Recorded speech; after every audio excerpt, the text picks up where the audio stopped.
Uchronie du monde de Raspail. Une uchronie, c'est un récit d'événements fictifs à partir d'un point de départ historique. Explication.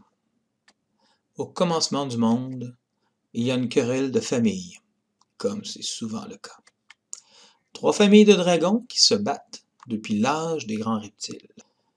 Querelle, tension, puis carrément guerre. Quelle famille de dragons va gouverner la Terre? En an 33 après Jésus-Christ, une des 3 familles de dragons recrute un puissant magicien, Jésus. Celui-ci tente de répandre la bonne nouvelle et de chasser les autres familles de dragons à coups de pardon, de bonnes paroles, de lutte contre nos démons extérieurs. Mais il est coincé par les autres puissances et crucifié. Et ressuscité. C'est ici que commence le monde uchronique de Raspail. Car ce coup-ci, Jésus, puissant magicien, ressuscité, veut se venger de sa mort. Il repart donc en guerre contre les 2 autres familles de dragons. Avec ses armées et sa magie, il envahit la mythique Babylone, la puissante Égypte, pacifie l'Europe, tout en s'alliant avec l'Empire romain.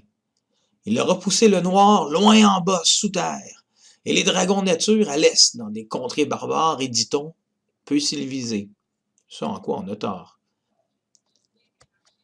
Jésus use et abuse du mana, et celui-ci se retourne contre lui. Jésus est terrassé de nouveau.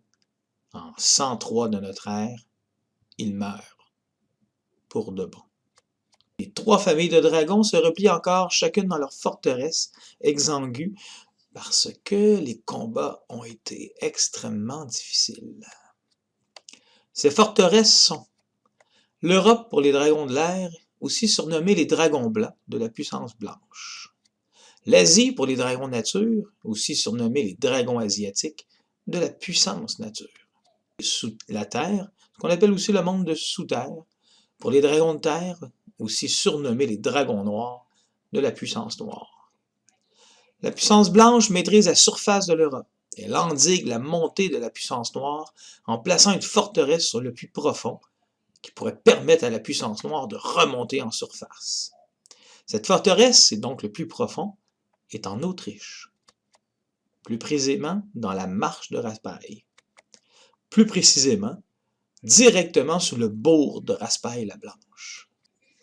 Le combat reprend pour le contrôle de Raspail.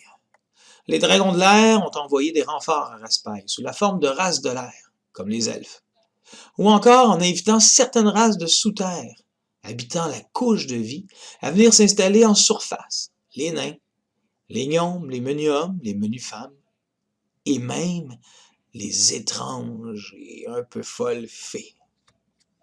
Les dragons noirs ont donné vie à la pierre et à la terre pour construire leurs armées. Et les dragons envoient combattre en surface des hordes d'orques, de gnolls, de trolls, de troglodytes, des tritons et même des sirènes. De leur côté, les dragons nature ont unifié une grande partie de l'Asie sous le nom de l'Empire Gulmuren. Cet empire, grâce au portail, a envahi le Moyen-Orient en bousculant l'islam.